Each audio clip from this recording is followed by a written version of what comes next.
안녕하세요. 사연에 빠지다의 DJ 민영입니다. 오늘도 사연 시작하기 전에 구독과 좋아요 버튼 눌러주시고요. 그럼 오늘의 사연 함께 시작해볼게요. 안녕하세요. 서울에 살고 있는 30대 중반 남자입니다. 이번에 좀 힘든 일을 겪었는데 혼자 소가리만 하기엔 굉장히 힘들어서 다른 사람에게 말이라도 해보면 괜찮아질까 싶어 사연을 신청해봅니다. 저는 가족을 소중하게 생각합니다. 하지만 제 부모님이 사랑을 주신 건 아니었어요. 부모님의 잦은 다툼과 아버지의 폭행으로 불행한 가정환경에서 자랐거든요.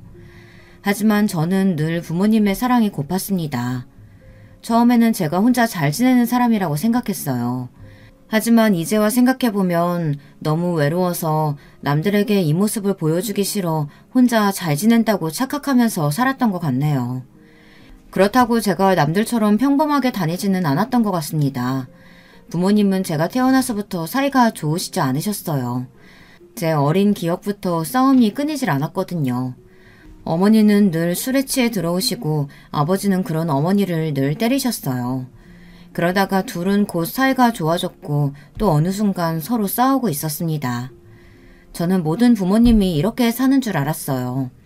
그리고 부모님은 늘 화가 난 상태로 저에게 얘기를 해서 저 또한 화난 말투로 얘기를 했어요.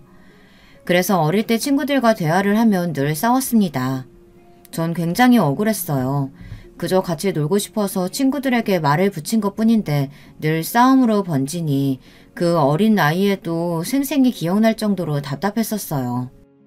하루는 친구 어머니가 찾아와 자식 교육 똑바로 안 시키냐고 욕을 퍼부었어요. 그 이야기를 들은 어머니는 화가 잔뜩 나서 저를 때렸습니다. 저는 너무 아팠지만 제가 잘못됐다고 생각해서 맞고만 있었어요. 그리고는 팬티바람으로 쫓겨났습니다. 너무 추워 신문지라도 찾아야 하나 싶었지만 너무 창피해 움직이지를 못했어요. 다행히 옆집 할머니께서 저를 발견해서 저는 옆집으로 가서 몸을 녹였습니다. 할머니 집에 들어서니 구수한 된장 냄새가 났어요. 어릴 때 기억이라 생생하게는 잘 기억이 안 나지만 그 냄새만큼은 저를 따뜻하게 맞아줘서 아주 좋은 기억으로 남아있습니다. 그리고 할머니는 제게 옷을 줬습니다. 제 몸보다는 컸지만 제법 맞는 옷을 받았어요. 옷에서는 장록 속 쿰쿰한 냄새가 났었지만 저는 그 쿰쿰한 냄새가 너무 좋았습니다. 처음으로 사람의 온기를 느껴서 그런지 그 냄새마저 행복했어요. 몇 시간이 지나고 어머니가 저를 찾는 소리가 들렸습니다. 어머니는 늘 술에 깨면 저를 찾아 미안하다고 하셨거든요. 그날도 어김없이 저를 찾고 있는 소리가 들렸어요. 저는 가만히 할머니를 쳐다봤습니다. 가기가 싫었거든요. 하지만 할머니는 가야 한다며 엄마가 걱정한다고 빨리 가보라고 했습니다. 엄마가 걱정하니까 오늘은 이만 가고 다음에 또 놀러 오너라. 이 할미가 맛있는 과자랑 밥도 주마. 착하지? 저는 그 후로 옆집 할머니 집에 종종 놀러 갔습니다. 가끔은 할머니가 저를 보며 눈물을 훔칠 때도 있었는데 할머니 손자가 사고로 세상을 떠났다고 하더라고요. 그래서 할머니는 저를 더 예뻐해 주셨어요. 하지만 그 행복도 곧 끝나고 말았습니다. 그날도 어김없이 옆집 할머니 집으로 놀러 갔는데 들어가자마자 식은땀이 나고 온몸이 붓고 말았어요. 할머니가 쓰러져 계셨거든요. 할머니를 아무리 흔들어 깨웠지만 일어나지 않았어요. 그래서 전 슈퍼 아주머니께 달려가 울면서 할머니가 쓰러졌다고 말했죠. 너무 당황해서 그땐 어디에 전화를 해야 하는지 몰랐거든요. 다행히 할머니는 정신을 차리셨지만 상황이 안 좋아져서 병원에 지내셔야 했습니다. 그래서 전 더는 갈 곳이 없어졌어요. 갈 곳이 없어진 저는 집에 있어야만 했어요. 친구도 없어서 혼자 지내야 했습니다. 배가 너무 고파 라면을 끓여 먹었어요. 하지만 그땐 라면을 처음 끓여 먹는 거라 완전 한강물에 면은 퉁퉁 불어서 정말 맛이 없었습니다. 라면을 먹는데 옆집 할머니가 너무 보고 싶어 닭똥 같은 눈물을 흘리며 라면을 먹었습니다. 너무 맛이 없어 버리고 싶었지만 음식을 버렸다고 맞을까 입에 꾸역꾸역 넣었습니다. 결국 저는 체해서 그날 고생을 했었어요. 부모님 두 분 다 계시지 않아서 혼자 끙끙 앓아야 했어요. 하지만 너무 참을 수 없이 열도 나고 계속 토를 해서 어머니에게 전화를 할 수밖에 없었습니다. 약 있잖아. 약 먹어. 엄마, 열도 나고 너무 아파요. 전화 속에는 어머니가 어떤 남자와 희리낙낙 떠드는 소리만 들렸었어요. 저는 결국 그날 하루 꼬박 혼자 고생했습니다. 며칠 뒤 옆집 할머니는 다시 돌아오셨어요.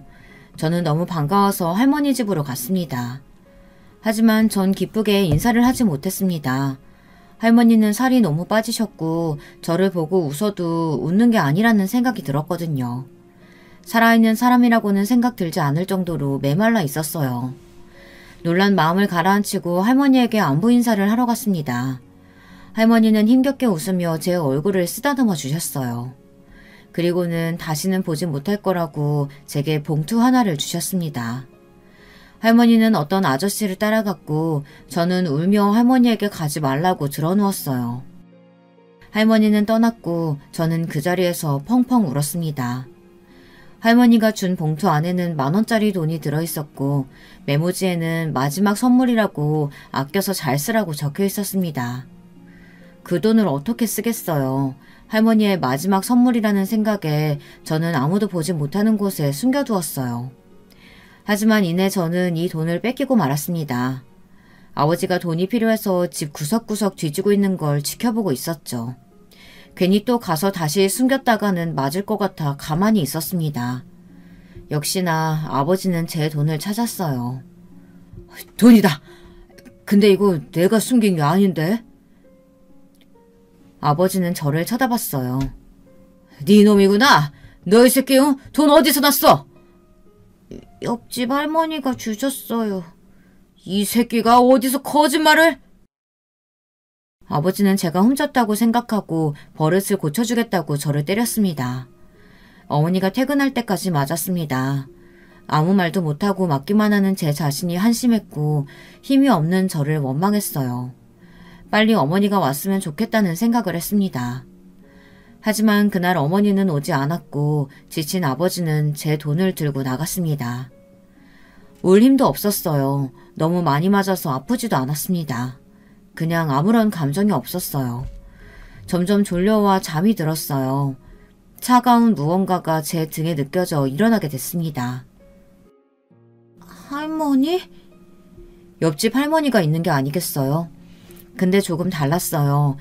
예전 모습을 하고 저를 보고 울고 계셨습니다. 조금 다른 건 머리 모양과 눈 모양이었고 조금 더 늙어 있었어요. 누구세요?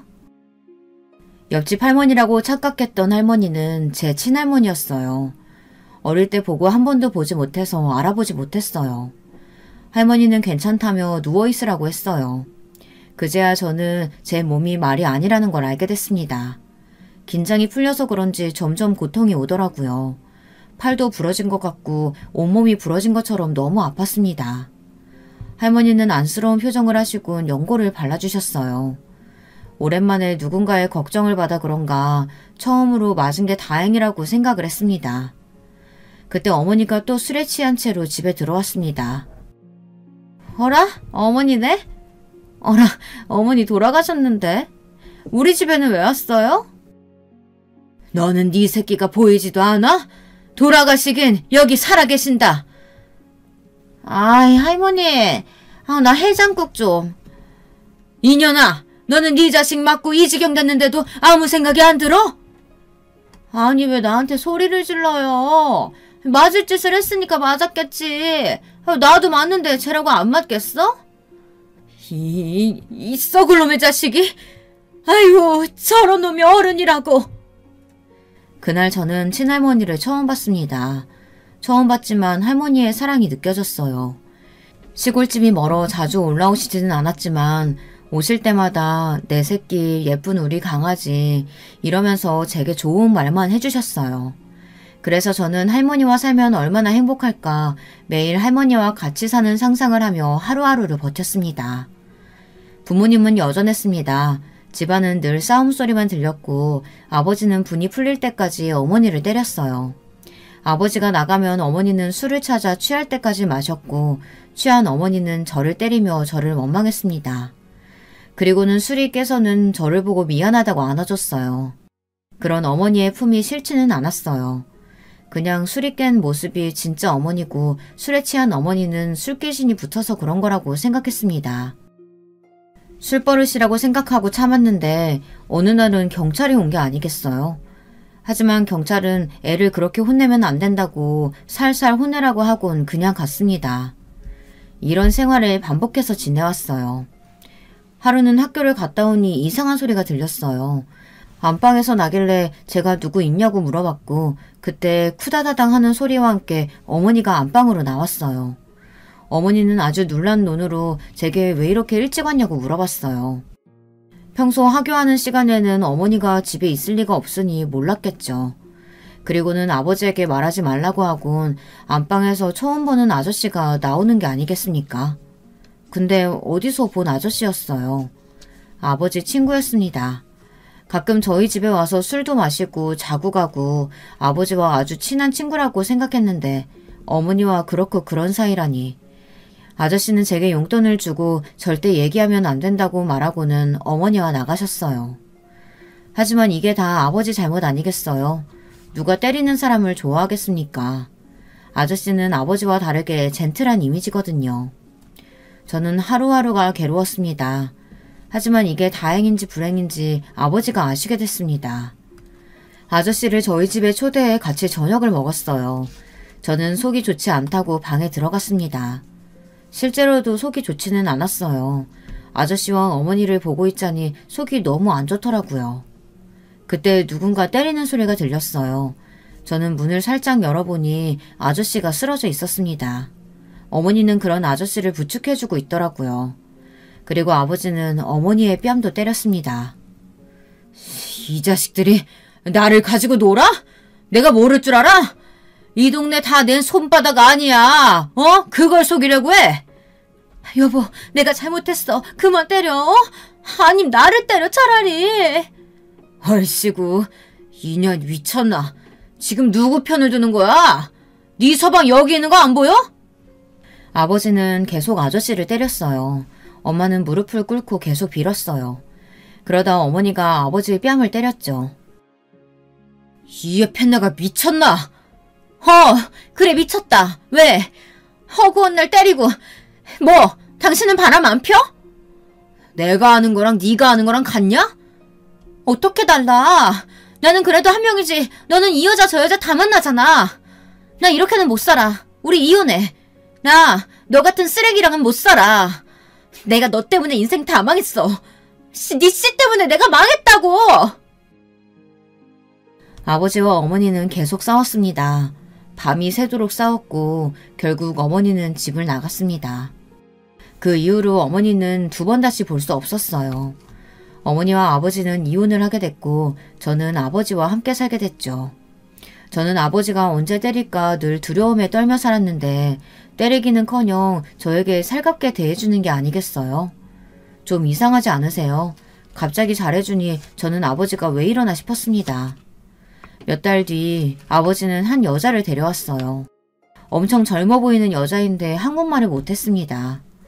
아버지는 이 여자를 앞으로 엄마라고 부르면 된다고 말했죠. 아버지가 할머니께도 얘기했는지 할머니가 저희 집에 오셨습니다. 할머니는 아버지의 재혼을 반대했어요. 아버지는 할머니 말을 듣지 않고 재혼을 했고 저는 할머니와 살게 됐습니다. 오히려 저는 좋았어요. 시골로 오게 됐지만 어차피 친구도 없었고 부모님보다는 할머니를 좋아했기 때문에 할머니와 행복한 나날을 보냈습니다. 저에게 부모님은 할머니라고 말할 정도로 할머니는 지극정성으로 저를 키우셨어요. 하지만 제가 사춘기가 심하게 와서 사고를 자주 쳤어요. 시골로 와서 저는 친구를 사귀게 됐는데 그 친구가 질이 좀 좋지 않았어요. 오토바이는 물론 술, 담배는 기본이었죠.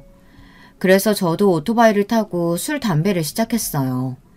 할머니는 그런 저를 아무 말 없이 사랑으로 키웠습니다.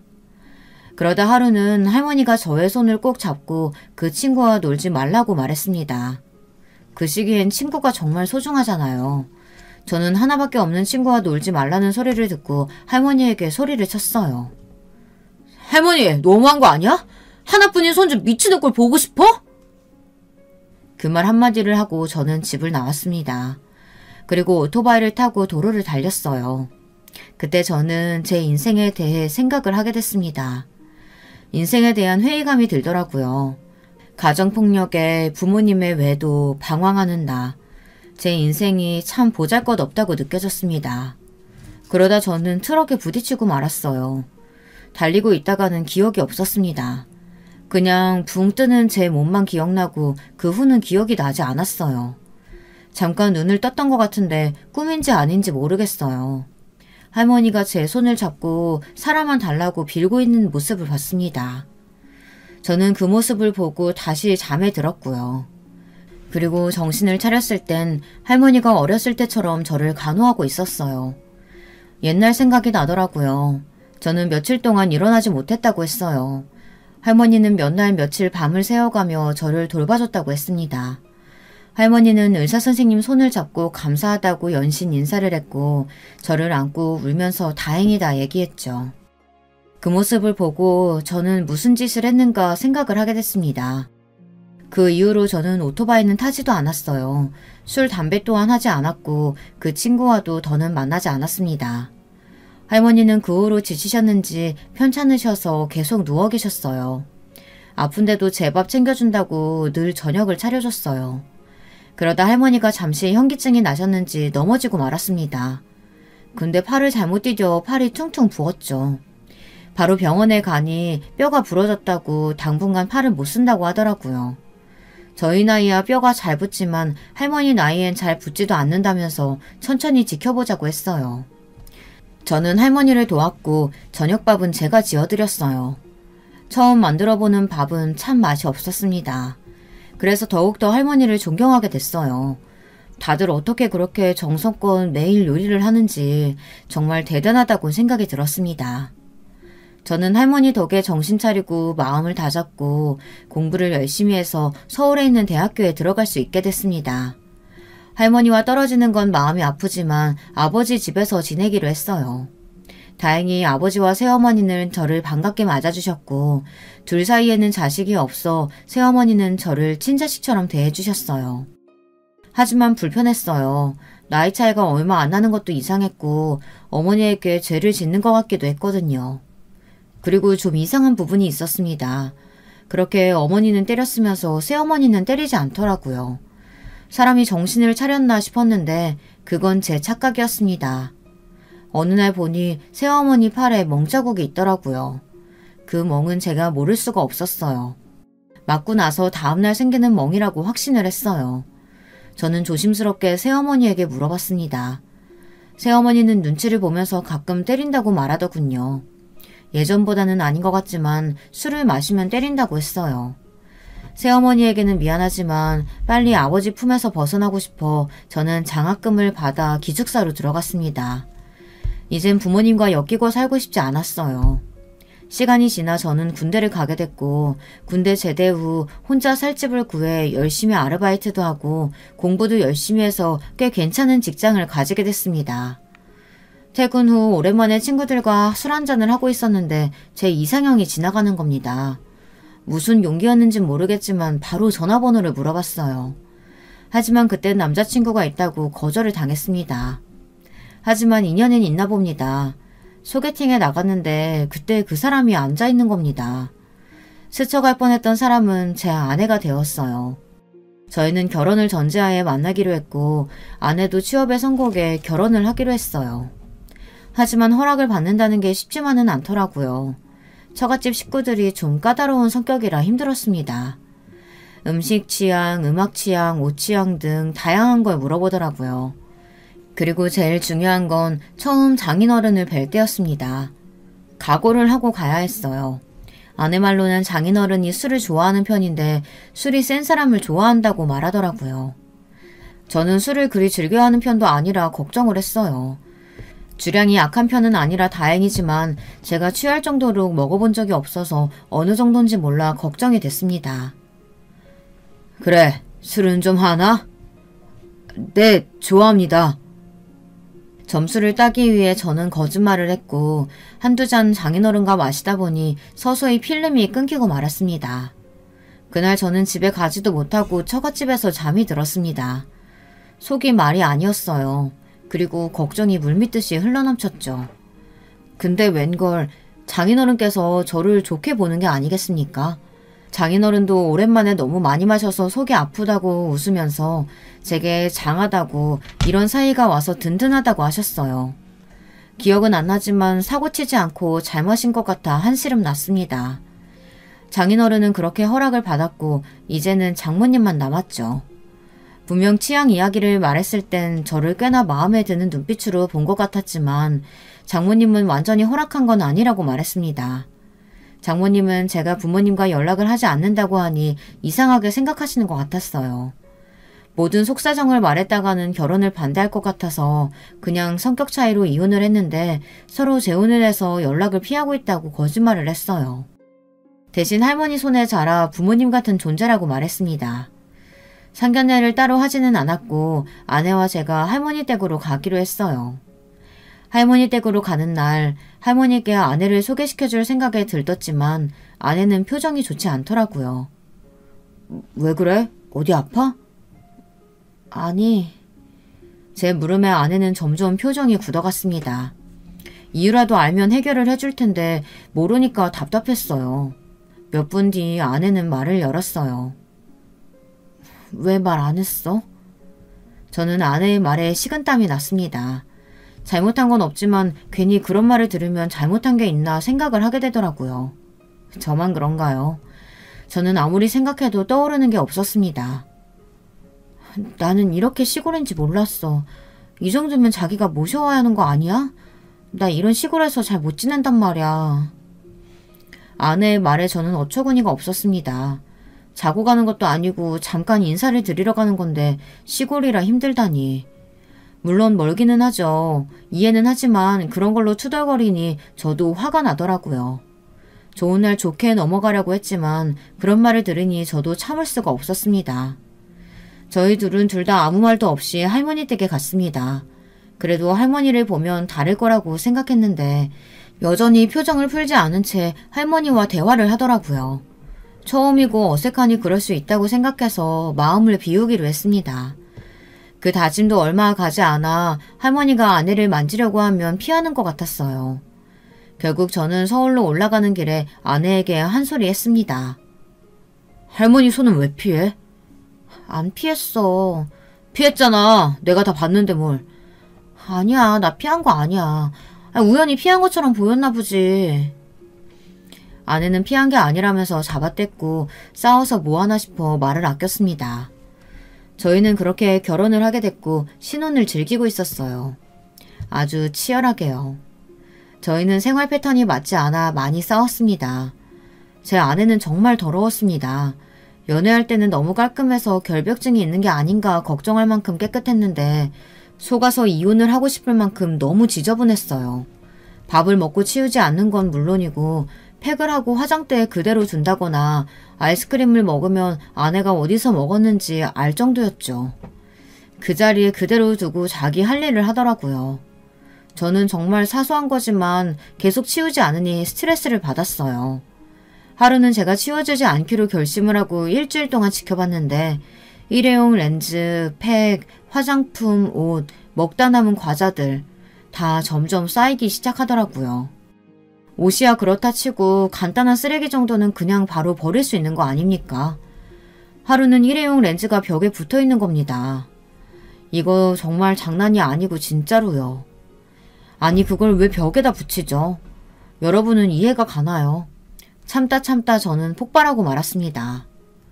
당신 제발 치우면 안 될까? 나도 더 이상 치워주기가 힘들어서 그래. 제발 좀 치우고 살자. 참고 참다가 저는 아내에게 얘기를 했습니다. 응? 왜? 나름 정리했는데. 쓰레기 쌓아두는 게 정리야? 답답할 노릇이었어요. 다들 그런 경험 있나요? 말문이 턱 막히는 그런 경험이요. 아내의 순수한 표정을 보니 어디서부터 어디까지 말을 해야 할지 모르겠더라고요. 아니, 그건 정리가 아니고 그냥 밀어둔 거지. 쓰레기를 정리하는 게 어딨어. 그냥 치우면 되는 거지. 그럼 자기가 하면 되잖아. 그러니까 이때까지 그랬는데 이제는 좀 지쳐서 당신도 좀 하라고 말하는 거야. 나도 참다가 안 될 것 같아서 좋게 얘기하는 거야. 그게 좋게 얘기하는 거야? 아, 자기는 인상 쓰고 얘기하는 게 좋게 얘기하는 건가 보다. 아내는 제 말보다 표정에 꽂혀서 계속 표정 이야기만 했습니다. 결국 정리 문제는 무용지물이 되었어요. 정말 답답했습니다. 말이라도 통하면 대화라도 해볼 텐데 대화는커녕 싸우기만 하니 물론 제가 조금 세게 이야기하는 것도 있을 겁니다. 제가 워낙 말을 세게 해서 그렇게 들릴 수도 있겠죠. 하지만 연애할 때 그걸로 많이 싸웠고 시간이 지나서는 아내가 이해한다고 얘기를 했었는데 이젠 표정까지 뭐라고 하니 할 말이 없었어요. 아니 표정은 화가 나면 당연히 안 좋을 수밖에 없지는 않나요. 처음에 좋게 치우라고 얘기했을 땐 듣지도 않고 인상을 찌푸리고 얘기하니 인상 찌푸렸다고 뭐라고 하니 말하기가 싫었습니다. 그렇게 이 문제는 그냥 넘어가고 말았습니다. 그리고 몇 달 뒤 저희는 이 문제로 다시 싸우고 말았습니다. 하지만 결국 아내와 말이 통하지 않는 것 같아 제가 포기하기로 했어요. 결국 제가 지고 말았습니다. 근데 이걸 아내가 장인어른께 말을 한 것 같았어요. 어느 날 장인어른께 전화가 왔습니다. 장인어른이 저와 술을 마시고 싶다며 집으로 오라고 했어요. 그래서 저는 퇴근 후 아내와 함께 처갓집으로 갔습니다. 근데 분위기가 좋지 않더라고요. 밥을 먹는데 체할 것 같았어요. 장인어른과 술 한잔 하는데 조금 알딸딸해지자 장인어른이 제게 한마디 하더라고요. 내 딸 소중한 아이라 잘 좀 부탁한다. 아내가 소중한 아이라며 제게 잘 부탁한다고 딱 이 한마디 하셨습니다. 처음에는 저도 술 기운에 열심히 하겠다고 제가 다 보살피겠다고 얘기를 했어요. 그리고 다음날 곰곰이 생각했는데 제가 그렇게 잘못한 것도 없는데 그런 식으로 말하니 제가 괜히 나쁜 놈이 된 것 같더라고요. 제가 아내에게 말한 건 쓰레기뿐이었는데요. 정리정돈하는 건 당연한 거 아닙니까? 그걸 뭐라고 했다고 일러바친 아내도 참 어리다고 생각했어요. 그리고는 처음으로 결혼을 후회했어요. 큰일 났죠. 결혼한 지 얼마 되지도 않았는데 후회라니. 저는 마음을 다잡고 아내와 얘기를 하자고 했어요. 아내와 많은 이야기를 나누고 저희는 약속을 했습니다. 정리정돈, 생활 패턴 등 서로를 배려하고 존중해주기로 약속을 했어요. 말이 쉽지 행동으로 봐야 알 것 같지만 그래도 말이 통하지 않았던 아내가 갑자기 미안하다고 사과를 해서 마음이 좀 수그러들었어요. 결혼 생활은 맞춰가면서 사는 거 아니겠어요. 저도 마음을 비우고 아내에게 맞추기로 했습니다. 이 가정을 지키고 싶었거든요. 몇 달 뒤 저희 부부에게 축복이 왔습니다. 아이를 갖게 된 겁니다. 저와 아내는 이 아이는 정리정돈을 잘하고 모든 일도 잘 정돈하고 살라고 예명을 정돈이로 했어요. 그 때문인가 아내는 엄마가 되어 정리정돈을 열심히 하더라고요. 저는 그런 모습이 너무 사랑스러웠습니다. 그때는 정말 결혼하길 잘했다는 생각이 들었어요. 사람 마음이라는 게 참 왔다 갔다 하네요. 그렇죠. 할머니는 그 소식을 듣고 서울로 올라오신다고 했어요. 저는 거동도 불편한데 뭘 오나며 말렸지만 꼭 봐야 한다며 오겠다고 하시더라고요. 그래서 저희가 내려가겠다고 했습니다. 근데 제가 그랬으면 안 된다고 생각했어요. 아내에게 내려가자고 얘기했더니 몇 시간을 차 타고 그 시골에 가야 하냐며 힘들다고 화를 내는 게 아니겠어요. 처음에는 너무하다는 생각이 들었습니다. 하지만 아내가 시골을 좋아하지도 않고 임신을 해서 스트레스를 받지 않는 게 좋을 것 같다고 생각해서 내려가는 건 나중에 내려가서 인사드리자고 말했어요. 생각해보면 처갓집을 6시간 차 타고 가서 눈칫밥 먹으며 있으면 힘들 것 같기도 하다는 생각에 괜히 미안했습니다. 대신 제가 할머니를 모셔오기로 했어요. 할머니는 손자 며느리에게 꼭 밥을 차려주고 싶다며 서울에 와서 보고 싶다고 말했어요. 그리고 저희가 어떻게 사는지도 보고 싶다고 말했습니다. 할머니를 모셔오고 할머니는 저희를 위해 밥상이 휘어질 정도로 차려주셨습니다. 하지만 아내는 많이 먹지 못했어요. 입덧인지 밥을 제대로 먹지 못하더라고요. 할머니가 계실 동안 아내는 몸이 많이 좋지 않은지 퇴근하고 계속 누워만 있었어요. 저는 할머니를 데려다 드려줬고 아내를 위해 과일을 이것저것 사갔습니다. 아니 근데 기가 막힌 상황이 펼쳐진 겁니다. 아내가 고기를 구워 맛있게 먹고 있더라고요. 저는 어처구니가 없어 아내에게 물어봤습니다. 당신 아픈 거 아니었어? 할머니가 가자마자 아픈 게 없어졌다며 고기를 먹으며 말하는데 열이 확 받았습니다. 그리고 더 열이 받았던 건 할머니가 만들어주신 반찬이 음식물 쓰레기에 있는 거 아니겠습니까? 참지 못해 저는 아내에게 소리쳤어요.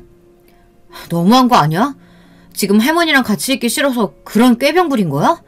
이건 또 왜 버렸어? 할머니 몸도 불편하신데 힘들게 서울에 오셔서 당신이 좋아하는 반찬 해주고 가고 싶다고 하셔서 이렇게 해주고 가셨는데 이걸 왜 버려? 왜 소리쳐? 냄새 난단 말이야. 나 비위 안 좋은 거 알잖아. 근데 그 시골 특유의 냄새도 싫고 반찬에도 그 냄새 나는 것 같아서 너무 싫었다고.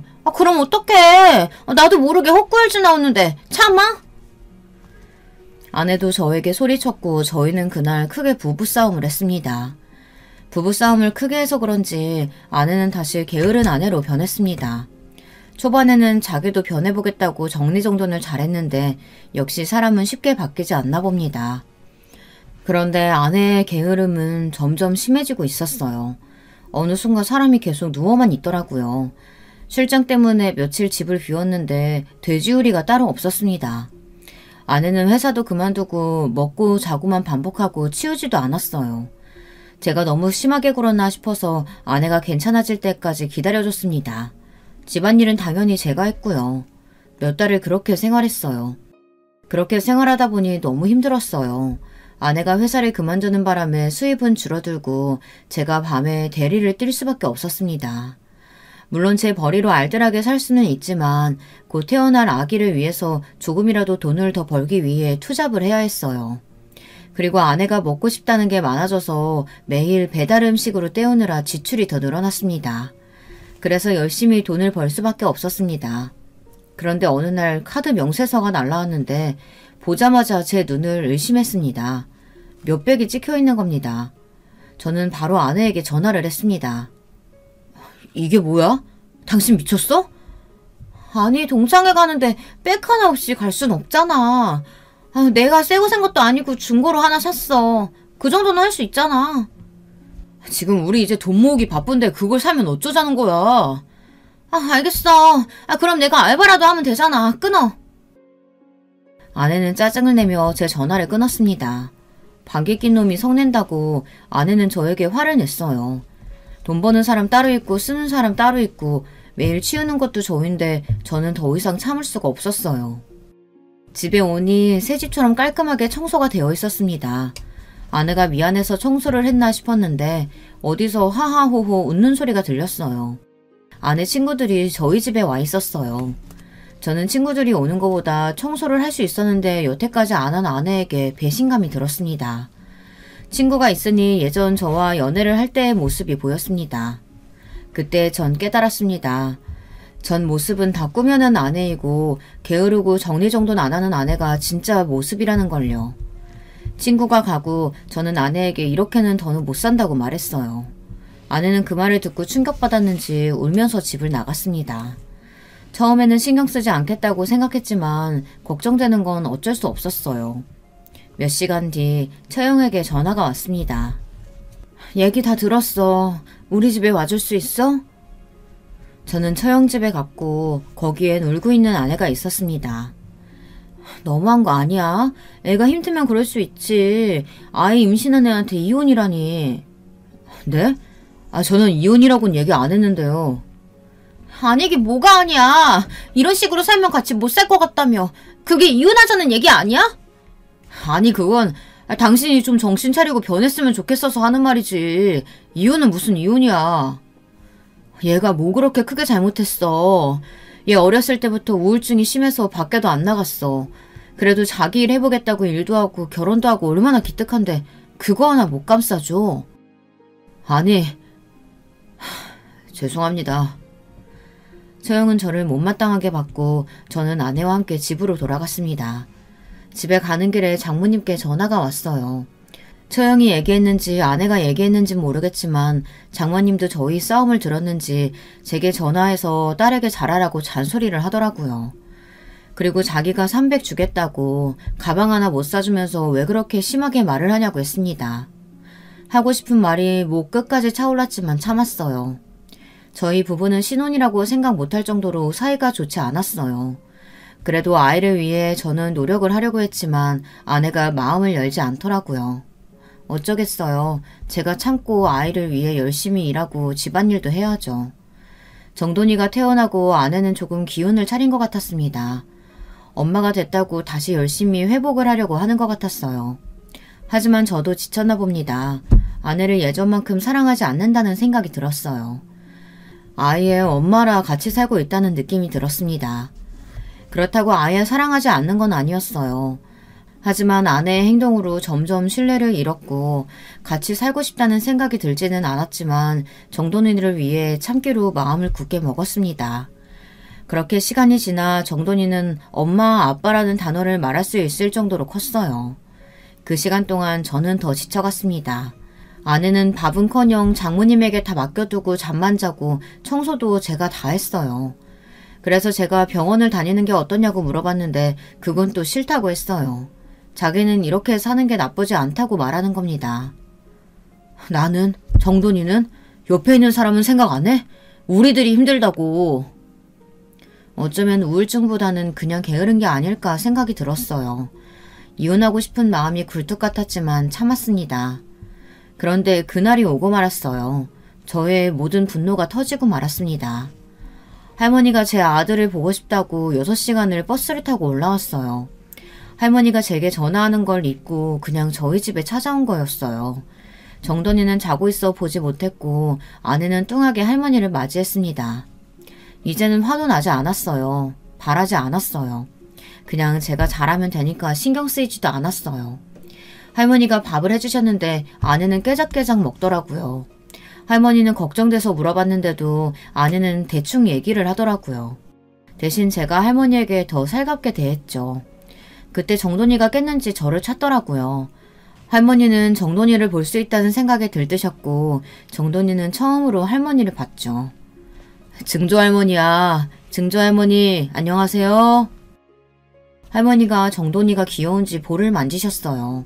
그때 저는 아내의 말을 듣고 뚜껑이 열리지 않을 수가 없었습니다.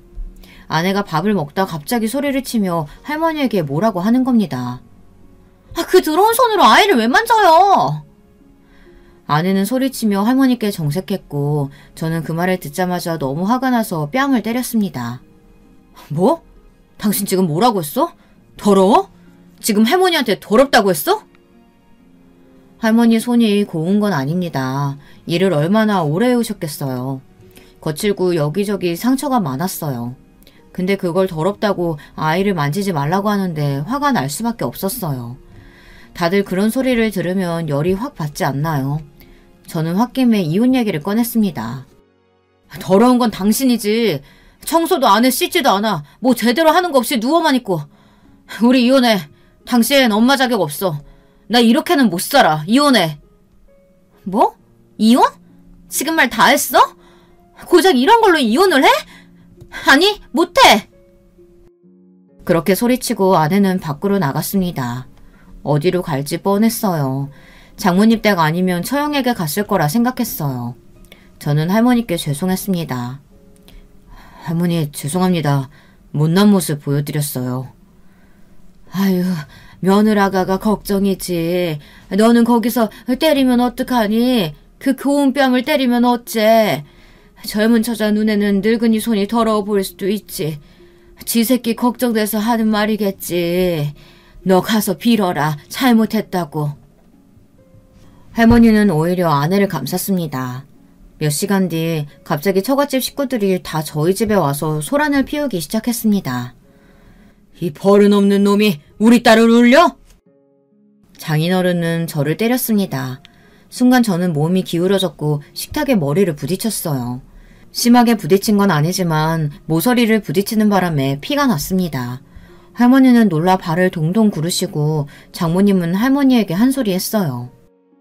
아니 어르신, 왜 함부로 애 얼굴에 손을 대요? 그러다가 균이라도 옮기면 어쩌시려고 그래요? 그리고 이서방, 자네도 그렇다고 이혼 얘기를 해? 전에도 그렇고 이거 아주 안 되겠구만. 그래, 차라리 이혼해. 나도 자네 같은 사위 두는 거 쪽팔리네. 장모님, 아무리 장모님이라 해도 저 참지 않을 겁니다.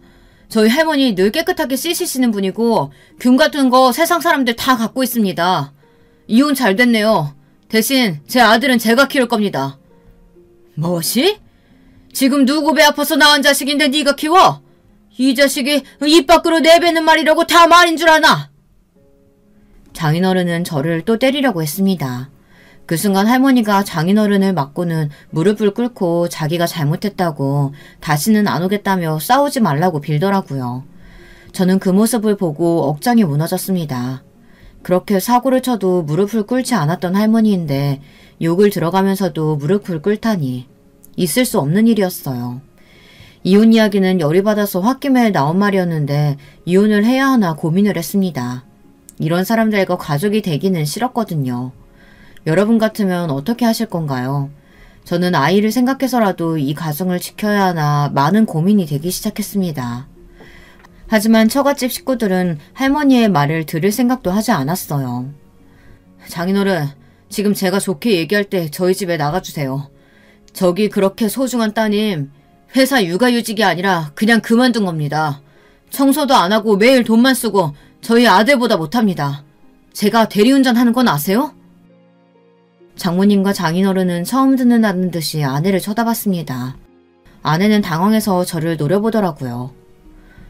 아니 막상 일하려니까 힘들어서 그냥 그만뒀지. 엄마 아빠가 또 뭐라고 할까봐 무서워서 육아휴직이라고 거짓말하긴 했는데 나중에 그래도 다 말하라고 했어. 이놈의 지지배가 정신 안 차릴래? 또 그래? 너 이제 다시는 안 그런다며. 예전에도 그랬으면서 뭐. 네? 그게 무슨... 언니! 알고 보니 아내가 결혼 경력이 있었던 겁니다. 혼인신고는 하지 않아 이혼은 아니지만 결혼식은 올렸고 아내의 본 모습을 본 전남편은 혼인신고하기 전에 갈라서자고 했어요. 저는 그 얘기를 듣고 모두 나가라고 소리쳤어요. 처갓집 식구들과 아내는 제 눈치를 보며 나갔고 할머니는 울고 있었습니다. 아들도 놀라 울고 있었어요. 저는 아이를 달래고 마음을 붙잡고 처남에게 전화를 했어요. 처남은 처갓집 식구들과 친하게 지내지는 않지만 뭔가 아는 게 없나 싶어서 전화를 했습니다. 알고 보니 전남편은 처남의 지인이라 번호를 받을 수 있었어요. 저는 아내의 전남편과 만나 아내에 대한 이야기를 들었습니다. 가히 충격적이었어요. 아내에 대한 배신감은 더 깊어졌고 이혼을 해야겠다고 마음을 굳게 먹었습니다. 전남편에게 들은 바로는 아내가 돈 많은 남자만 꼬시기 유명하대요. 전남편도 꽤나 돈이 많아 보였고 아내는 적당한 직장에 들어가 깔끔하고 가정적인 척을 하며 남자들을 꼬셨고 그 중에 전남편이 포함되어 있었다고 했어요.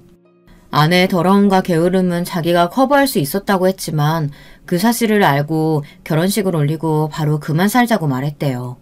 심지어 결혼 준비를 하면서도 다른 남자를 만나고 있었다고 했습니다. 그 말을 듣고 저는 아내를 믿을 수가 없었습니다. 어디서부터 어디까지 진실이고 왜 저랑 결혼을 했는지도 모르겠고 다른 사람과 만나지 않았을까 많은 생각이 들었어요. 저는 아내에게 찾아갔습니다. 얘기 좀 해. 미안해. 내가 다 잘못했어. 다시는 안 그럴게.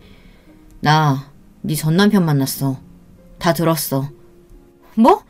자기가 왜 만나 그 사람을? 이미 지난 일이야. 지금 그게 중요한 게 아니잖아. 그 노인... 아니 시할머니... 노인네? 그래. 너한테는 노인이지. 내가 가장 존경하고 사랑하는 부모님 같은 존재지만 너한테는 노인네지. 그리고 결혼한 건 왜 속이고 나랑은 왜 사는 거야? 돈 많은 남자 꼬시고 다니는 게 취미라며. 난 뭐 돈도 없고 백도 없는데 나 같은 애랑 왜 살고 애까지 낳아서 사는 거야? 아내는 저에게 미안하다고 자기가 다 잘못했다고 빌었어요. 예전에 철이 없어서 한 짓이라고 저를 만나고 제대로 된 사람을 만나 결혼했다고 했습니다. 하지만 믿기지 않았어요. 속이고 결혼한 사람 말을 믿을 수 있겠어요. 저는 무척 혼란스러웠습니다. 저는 아내에게 빠른 시일 내에 헤어지자고 말했습니다. 그리고는 집으로 돌아갔어요. 그리고 몇 시간 뒤 또 장모님과 정인어른 아내가 집에 찾아왔습니다. 이제는 지긋지긋했어요. 힘없이 저는 열어줬어요. 장인어른은 제게 무릎을 꿇으며 빌기 시작하더라고요. 내가 자식을 잘못 키웠네. 한 번만 용서해주면 내가 이놈 잘 타일러서 보낼 테니 걱정 말게나. 아내도 눈치를 보며 제 앞에 무릎을 꿇고 미안하다고 사과를 했어요. 근데 그마저도 장모님이 시켜서 하는 거였어요. 그 모습을 보고 저는 저런 사람이 우리 아이 엄마라는 생각에 차라리 이혼하는 게 맞다고 생각했어요. 저는 어린 나이에 정상적이지 않은 엄마를 보고 자라 힘들었는데 제 아이마저 그런 엄마 곁에 두게 하고 싶진 않았습니다. 저는 단호하게 거절했습니다. 장인어른 장모님, 저 다 압니다. 다 들었어요. 다 듣고도 제가 이 사람이랑 같이 살아야 됩니까? 저 제 가족 끔찍히 아낍니다. 그래서 아내가 청소도 안 하고 일도 안 나갈 때 내가 다 벌면 되지 조금만 참자 이렇게 참으며 살아왔어요. 제 아들을 위해서라도 엄마가 필요하니 이혼은 참았는데 보니까 엄마가 엄마다워야 같이 살죠. 아내는 눈물을 흘리며 빌었지만 저는 그만 울고 정신 차리고 다음에 보자고 했어요. 할머니가 빌 때는 듣지도 않았으면서 정작 자기네들이 잘못했으니 싹싹 비는 모습을 보니 속이 다 시원했습니다. 그렇게 저는 아내와 이혼을 하게 됐고 저는 아들과 함께 작은 집으로 이사가 둘이 살게 됐습니다. 할머니와 같이 살고 싶었지만 할머니는 평생 시골에서 살아 도시가 답답하다며 계속 시골에서 살기로 했어요. 그리고 아버지는 결국 새어머니가 경찰에 신고했다고 했지만 금방 풀려나 새어머니는 도망쳤다고 했습니다. 아버지가 돈이 떨어졌는지 할머니에게 찾아가 돈 좀 빌려달라고 하는데 제가 몇백 주고 다시는 오지 말라고 오면 신고할까라고 말하니 아버지는 좋다고 그냥 가셨어요. 하지만 곧바로 돈이 다 떨어졌는지 다시 저희 집으로 찾아왔습니다. 그런데 제 아들과 함께 있는 모습을 보는데 속이 울렁거리더라고요. 아들에게까지 폭력을 쓸까봐 조마조마했습니다. 저는 결국 아버지에게 해서는 안 될 짓을 하고 말았어요. 순화시켜서 말하겠습니다. 다시 한 번 더 오면 그때는 아버지고 뭐고 없다고 협박을 했어요. 물론 아들은 못 보게 방에 들어가게 했고 아버지는 제가 진심이라는 걸 알았는지 마지막으로 제가 주는 돈을 받고 사라졌습니다. 안 그래도 이혼 때문에 힘들었는데 아버지 일 때문에 더 힘들었어요. 잠도 제대로 못 자고 친구들이 저희 집에 와서 안부를 물을 정도로 매일 지쳐 쓰러지고 삶에 희망이 보이지 않아 늘 술을 마시고 누워 있었습니다.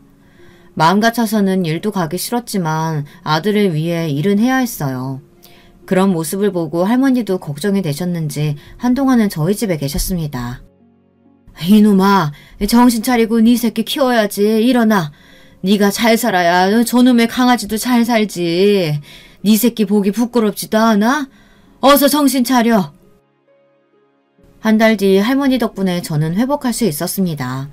부모 복은 없지만 그래도 저를 사랑해주는 할머니가 계시고 제 사랑스러운 아들이 있으니 마음을 붙잡고 살아야겠지 않습니까? 할머니 연세가 93살이신데 그 나이치고는 정정하셔서 쭉 오래오래 사셨으면 좋겠네요. 아들과 할머니와 오래오래 잘 살고 있겠습니다. 제 사연 들어주셔서 감사합니다. 여러분, 두 번째 사연 시작하기 전에 좋아요, 구독 꼭 눌러주실 거죠? 그럼 두 번째 사연 바로 시작합니다. 안녕하세요. 저는 지방에 사는 40대 여자입니다. 얼마 전 저에게 너무 통쾌하고 웃긴 일이 있어서 주변에 말했더니 제보하라고 하기에 제보하게 됐어요. 특히 제 사정을 잘 아는 오랜 친구들이 드디어 저도 가족 덕을 보긴 한다고 웃으며 말하기에 저도 웃음이 나왔습니다. 왜냐하면 제가 친구들은 별로 없는 제 고향 친구들인데 우리 집이 동네에서 아주 유명했거든요. 좋은 쪽으로 유명했으면 얼마나 좋았을까요? 우리 집은 흔히 말하는 콩가루 집안입니다. 아빠와 엄마는 어렸을 때를 생각하면 그때도 계속 싸우고 계셨어요. 싸우는 소리가 듣기 싫어 귀를 틀어막고 자고 또 일부러 집에 들어가지 않은 적도 있습니다. 아빠는 특정한 직업조차 없었는데 하루 벌어오면 그 번 돈으로 우리를 가져다 주는 게 아니고 본인의 도박에 투자했어요. 막노동하러 가면 그때는 바로 일당을 줬는데 그럼 그걸로 술을 마시고 도박을 하고 번 돈을 까먹기만 한 게 아니고 심지어 빚까지 만들어 왔습니다. 그럼 또 엄마는 그런 아빠와 싸우고 아빠는 돈 내놓으라고 난리치는 생활이었죠. 저한텐 오빠 한 명이 있는데 2살 터울이에요. 오빠와 저는 엄마와 아빠가 너무 심하게 싸우면 어차피 잠들지도 못하니까 한밤중에 집 밖을 나가서 동네 공터에서 앉아있기도 했습니다. 오빠와 전 어릴 때, 그때가 아마 초등학생이었던 것 같은데 그때 우리끼리 저럴 거면 그냥 이혼하지 왜 같이 사는 걸까 서로 얘기하곤 했어요. 엄마는 아빠가 능력이 없고 또 집에서 워낙 행패를 부리니까 본인이 나가서 돈을 벌어 오셨습니다. 우리 엄만 살면서 아빠 때문에 안 해본 일이 없는데 식당에서도 일하고 공장에서도 일하고 닥치는 대로 일하셨어요. 어렸던 오빠와 저는 그런 엄마를 기다리며 뜬 눈으로 꾸벅꾸벅 졸며 집에서 기다리다 잠들었죠. 엄마가 그래도 우리 먹으라고 밥은 해놓고 가셨는데 그걸로 오빠와 데워 먹겠다고 했다가 집에 불이 난 적도 있습니다. 엄마는 당신 인생에 대한 한탄을 자주 하셨는데 어렸던 전 우리 엄마지만 진짜 제발 엄마가 행복했으면 좋겠다고 생각했어요. 엄마가 그렇게 벌어온 돈이 있으면 아빠는 그 돈을 가지고 도박을 하러 나가니 일부러 오빠와 제 책 중간에 돈을 숨기기도 했어요. 학교에서 교과서를 열었는데 돈이 있어서 놀랐던 적이 한두 번이 아닙니다. 그러다 정확히 제가 초등학생이고 오빠가 중학생 때 아버진 집을 나가셨어요. 아빤 그 전에도 종종 집을 나간 적이 있었는데 그래도 몇 년에 한 번은 저렇게 나가면 돈을 벌어오긴 해서 그때도 그런 줄 알았습니다. 그런데 아빤 그렇게 제가 중학교를 졸업할 때까지 집에 한 번도 온 적이 없었어요. 엄마는 쓸모도 없는 인간 차라리 잘 됐다고 하셨는데 그러면서도 아빠가 집에 올 수도 있으니 절대 이사 가면 안 된다고 하셨습니다. 그리고 안타까운 소리지만 아빠도 없고 엄마는 일하느라 바빠서 집에 신경도 못 쓰고 우리를 도와줄 조부모님도 다 안 계시니 동네에선 우리를 좋게 보지 않았어요. 똑같은 장난을 쳐도 잘 살고 부모가 멀쩡한 직업을 가지고 있는 오빠 친구는 그저 장난이고 우리 오빠가 하면 마치 범죄처럼 여겨졌습니다. 오빠는 아빠가 집을 나가고 엇나가기 시작했는데 결국 고등학교도 졸업하지 못했어요. 사연 없는 사람이 어디 있겠냐만 우리 오빠가 그렇게 비행 청소년이 된 사연이 있긴 합니다. 오빠 얘기가 제가 오늘 제보할 사연과 연관이 깊어 잠시만 짚고 넘어갈게요. 오빠는 아주 놀랍게도 초등학생 땐 전교회장이었고 선생님들도 오빠를 예뻐하셨어요. 예의 바르고 착하고 친구들도 도와주는 활발한 학생이었고 무려 초등학생 땐 공부도 잘했습니다. 친구가 많고 호전적인 성격인 오빠와 달리 저는 내성적이고 매우 조용한 성격이었는데 그런 오빠 덕분에 초등학교 생활은 아주 편했을 정도였어요. 선생님의 관심을 한 몸에 받으며 오빠는 초등학교를 졸업하고 중학교에 입학했는데 그때 우리 아빠의 행패가 아주 심했을 때였습니다. 아빠는 본인에게 돈을 주지 않으면 집에서 온갖 물건을 던지곤 했어요. 심지어 텔레비전도 던지고 집에 있던 큰 라디오도 던지고 그렇게 던지며 창문도 깨서 한겨울에 이불로 창문을 막고 잤던 적도 있습니다. 도둑이 와도 우리 집은 가져갈 게 없어서 안 들어오겠다. 엄마는 항상 한숨 쉬며 아빠의 뒷수습을 해주곤 하셨죠. 그러다 아빠가 집을 나갔다고 했잖아요. 그날이 무슨 날이냐면 아빠는 그날도 또 술을 많이 마시고 집에 왔었어요. 들어오자마자 엄마한테 돈을 내놓으라고 했죠. 어릴 때야 오빠와 전 무서우니 밖으로 나갔지만 어느 정도 크고 나서는 우리가 나가면 엄마는 혼자서 아빠를 감당해야 하니까 나가지 않고 그런 아빠를 최대한 진정시키고 말렸어요. 그날도 식탁 의자를 들고 내동댕이 치는 아빠를 오빠가 맡고 있었는데 그런 오빠가 싫었는지 아빠는 오빠에게 의자를 던졌습니다. 오빠가 그걸 피하다 의자가 창문으로 날아가서 또 창문이 깨지게 됐죠. 이웃집에 살던 옆집 할머니가 나와서 우리 집에 대고 소리를 지르며 제발 이사가라고 동네 창피하게 뭐하냐고 하셨던 기억이 나네요. 옆집 할머니는 우리 아빠를 너무 싫어해서 제가 학교 갔다 돌아오면서 마주치면 저보고 한 살이라도 어릴 때 도망가라고 했을 정도였습니다. 무튼 그렇게 또 난리치는 아빠를 막다 순식간에 오빠가 다치게 됐어요. 창문이 깨지며 유리 조각이 많았는데 거기에 얼굴을 다쳐 피가 많이 흘렀습니다. 그걸 보고 엄마는 처음으로 아빠에게 달려들어 화내셨고 아빠도 오빠가 다친 걸 보고 충격받았는지 갑자기 집 밖으로 나갔어요. 그리고 그게 제가 초등학생 때 본 아빠의 마지막 모습입니다. 급하게 엄마는 오빠를 데리고 응급실에 갔고 저 혼자 집에서 유리를 치우다 손을 베기도 했어요. 옆집 할머니가 비록 우리 아빠는 싫어하셔도 저와 오빠는 죄가 없다고 안타까워했는데 그런 저를 보고 치료를 해주셨던 게 기억이 납니다. 아무튼 그 이후로 오빠의 이마엔 큰 흉터가 남게 됐는데 오른쪽 눈썹까지 긴 흉터예요. 그걸 보고 학교에서도 놀림이 많았고 제가 차마 사연 속에 못 담는 말도 많이 들었습니다. 심지어 엄마와 오빠와 제가 길거리를 다니면 동네 주민들은 한마디씩 했어요. 아니, 아들 얼굴이 왜 그 모양이 되도록 이혼도 안 하고 살아? 아우, 애가 안 됐다. 아줌마, 뭘 알아요. 내 얼굴이 이렇게 된 거 엄마 때문 아니고 아빠 때문인데 뭘 안다고 그래. 어머, 어린애가 못하는 말이 없어? 아줌마가 우리 엄마한테 하는 말은 잘하는 거고? 특히 시장에 가면 이런 상황도 많이 일어났고 시간이 흐르며 오빠가 죽일 듯이 노려보며 저러니까 아줌마들도 우리 엄마를 더 건들지 않았습니다. 우리 가족은 나쁜 쪽으로 유명해졌고 엄마는 공장에서도 어울리지 못하셨어요. 그래도 오빠 덕분에 적어도 남들한테 맞거나 괴롭힘 당하진 않았습니다. 그래서 오빠의 엇나감은 어떻게 보면 오빠의 탓으로만 돌리기는 좀 그래요. 아빠는 빚도 많아서 사채업자들의 집에 찾아오기도 했었는데 오빠가 고등학교를 그만두며 깡패 집단에 들어간 뒤로는 사채업자들이 집으로 오지도 않았습니다. 물론 이 과정에서 저도 학교에서 친구들이나 모르는 사람들 혹은 선생님들이 대놓고 너희 아빤 집 나갔고 오빠는 깡패라며 이런 소리를 해서 진짜 많이 울기도 했어요. 깡패 동생이란 말을 제 이름보다 많이 들었을 거랍니다. 하지만 전 그래도 아빠는 원망해도 오빠는 차마 원망하지 못했습니다. 엄마도 그런 오빠의 인생이 너무 불쌍하다고 밖으로 나돌지 말고 집으로 오라고 했었죠. 그러다 제가 고등학생 때 선생님 중 한 명이 저를 건든 적이 있습니다.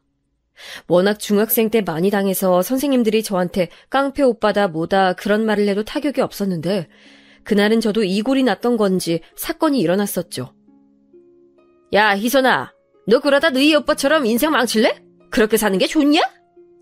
제가 무슨 잘못을 했거나 그런 것도 아니었고 단지 옆반 친구가 빌려간 교과서를 아직 돌려받지 못해서 수업 시간에 교과서가 없었던 건데 저런 말을 같은 반 친구들이 보는 앞에서 공개적으로 듣게 됐어요. 저는 그전까진 꾹 참았을 텐데 그날은 유난히 예민했고 또 하필 전날에 오빠가 또 입가에 상처를 입고 왔던 터라 그랬던 것 같습니다. 선생님이 뭔데 우리 오빠를 그렇게 말해요? 뭐? 너 미쳤어? 말버릇이 그게 뭐야? 선생님은 제 말에 잔뜩 화가 났는지 더 막말을 퍼붓기 시작했습니다. 그러면서 제 책가방을 바닥에 던지기도 했어요. 전 도저히 그 자리에서 그런 모욕적인 말을 듣는 것이 견딜 수가 없어 그대로 학교를 나와 집으로 돌아갔는데 하필 오빠가 집에 있었어요. 울면서 학교 끝날 시간도 아닌데 집에 오니까 오빠는 네가 왜 왔냐고 했고 무슨 정신인지 저는 오빠를 부여잡고 우리 인생이 왜 이러냐고 울었습니다. 오빠는 제 말을 듣더니 저를 끌고 학교로 돌아가 그 선생님에게 가서 말 그대로 교무실을 뒤엎었고 그 이후로는 학교에서 교장 선생님도 저를 건드리지 않았어요. 덕분에 더 아빠와 오빠를 들먹이며 저를 괴롭히는 사람이 아예 사라졌습니다. 그렇게 전 고등학교를 졸업하고 대학은 형편상 당연히 가지 못했어요. 그래서 졸업하고 공장에 들어가려 했더니 엄마가 반대하셨죠. 엄마는 제가 인생을 살면서 나이에 상관없이 할 수 있는 일을 구하라고 차라리 미용실을 추천하셨습니다. 그래서 저는 그냥 막무가내로 동네에 있던 미용실에 가서 처음엔 돈도 받지 않고 일을 하게 됐어요.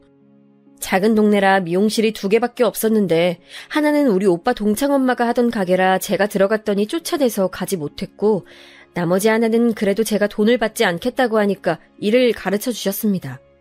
처음엔 청소만 했는데 그렇게 미용 자재를 구경하는 것으로 시작해서 3년 정도 일하니까 파마 정도는 능숙하게 할 수 있었어요. 그렇게 그 미용실에서 눈칫밥으로 뒤에서 힐끔 쳐다보며 기술을 익혔는데 지금 와서 하는 말인데 되게 힘들었습니다. 미용실이 한 손님이 와도 다 정성껏 상대해야 하는데 갓 고등학교를 졸업한 저한텐 그것부터가 곤욕이었죠. 그래도 미용실 영업이 끝나면 혼자 남아 청소하고 소품 정리를 다 하니까 원장님이 성실하다고 차츰 알려주셨어요. 그렇게 4년 정도 미용실에서 일한 뒤에 갑자기 원장님이 미용실을 접는다고 저에게 말했습니다. 친정 어머니가 아프셔서 아예 친정으로 내려가기로 했다고 원장님은 저에게 미용실 인수하는 것이 어떤지 물어보셨어요. 집에 가서 엄마와 상의했더니 엄마는 인수하자고 하셨습니다. 저도 3년째부턴 적지만 월급을 받고 있었고 엄마도 모아놓은 돈이 있어서 원장님에게 싼 값에 이어받게 됐어요.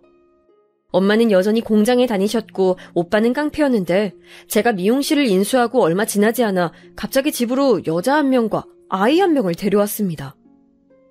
네 새언니 될 사람이다. 얜 조카야. 오빠, 갑자기 이게 뭐야? 아니 우리 집도 좁은데 너무 당황스럽잖아. 그럼 어떡하냐. 돈이 없는데. 나도 내 새끼 아닌 줄 알았는데 맞는 것 같아. 얼굴이 똑같아. 오빠는 말 그대로 갑자기 새언니와 갓난아기를 데리고 집으로 와서 같이 살기 시작했어요. 심지어 너무 뻔뻔하게 말해서 엄마와 저는 할 말을 잃었습니다. 새언니는 저보다 1살 많았고 도대체 어떻게 만났는지도 모릅니다. 그래도 나쁜 사람은 아니었고 저한테는 아가씨라는 호칭 대신 본명인 희선이라고 불렀어요. 호칭을 따질 집도 아니고 황당해서 그건 상관없었는데 신생아가 갑자기 집에 있으니까 적응하기 힘들었습니다. 오빠는 새언니와 조카를 데려왔으면 집에나 들어올 것이지 어딜 싸돌아다니는지 집에 들어오지도 않고 새언니는 조카를 봐야 하니 돈을 벌러 나갈 수도 없었죠. 결국 안 그래도 힘들게 살던 엄마와 전 식구가 늘어 더 고생해야 했어요. 무엇보다 신생아를 키우는 게 그렇게 힘든 일인 걸 전 그때 알게 됐는데 기저귀와 분유 비용이 기상천외할 정도로 비쌌습니다. 아이니까 당연히 토도하고 옷이 금방 더러워졌는데 집에선 한계가 있어 새언니는 아예 갓난아기를 데리고 제가 일하는 미용실에 와 있기도 했어요. 언니가 성격이 밝은 건 좋았는데 일하는 데 와서 아이는 울고 언니는 그런 아이를 보는 게 버거우니까 저한테 의지하고 너무 힘들었어요. 그래도 오빠가 데려온 사람들이니 최대한 맞춰주며 힘들게 살고 있었는데 우리 미용실 단골 손님 중 하나가 저에게 갑자기 남자 한 명을 소개해준다고 했습니다. 제 형편에 무슨 결혼이냐고 거절했는데 마침 옆에 있던 새언니와 단골 아줌마는 합세해서 저에게 꼭 받아보라고 하며 급기야 그 남자를 우리 미용실로 데려왔어요. 알고 봤더니 단골 아줌마의 친구의 친구 아들이었는데 저보다 2살 많았습니다. 머쓱하고 민망해하던 저와 달리 능글맞게 첫 만남인데도 웃으면서 대화를 이끄는 그 사람을 보고 새언니는 무조건 저 사람 잡으라고 난리를 쳤죠. 그 남자는 제가 마음에 들었는지 우리 미용실을 자주 찾았고 결국 우린 사귀게 됐습니다.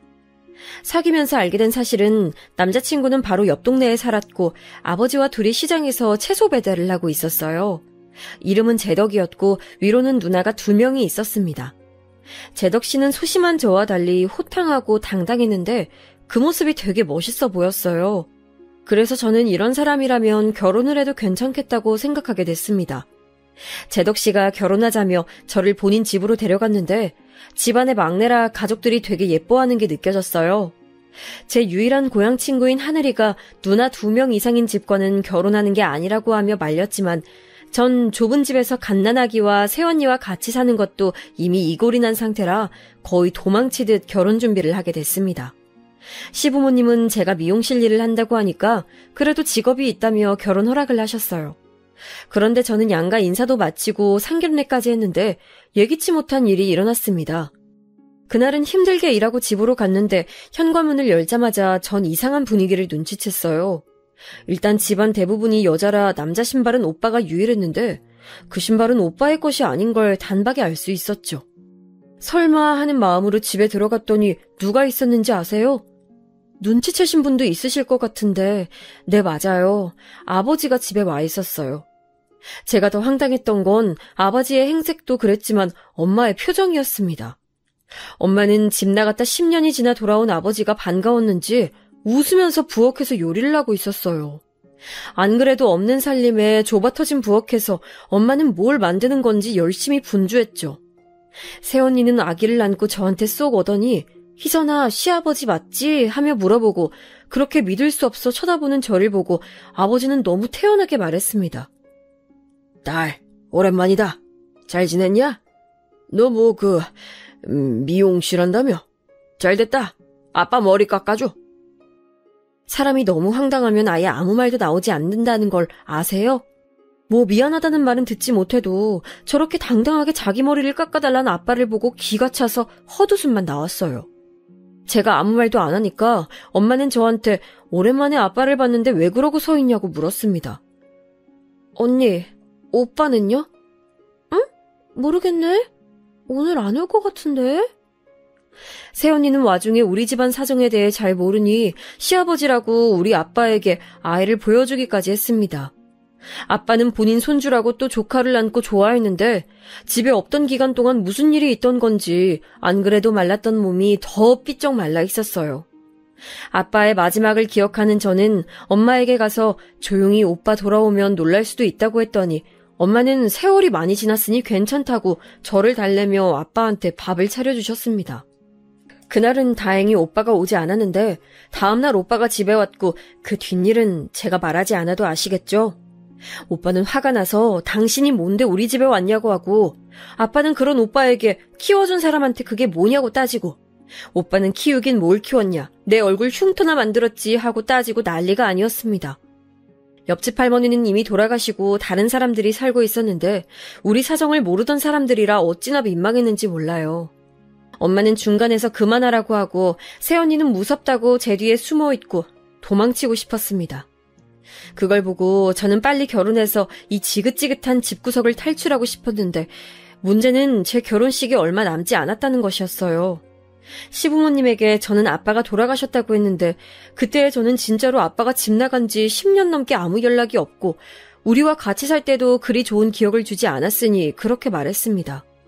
그런데 아빠는 엄마가 제 결혼을 말해버려서 아들 결혼식은 올리지도 못했으니 딸인 제 결혼식엔 무조건 참석하겠다고 고집했어요. 이미 남자친구와 예비시댁에는 아버지가 돌아가셨다고 했는데 이걸 어떻게 해야 할지 고민이 참 많았습니다. 솔직히 말하자면 저는 아버지가 제 결혼식에 오지 않길 바랐어요.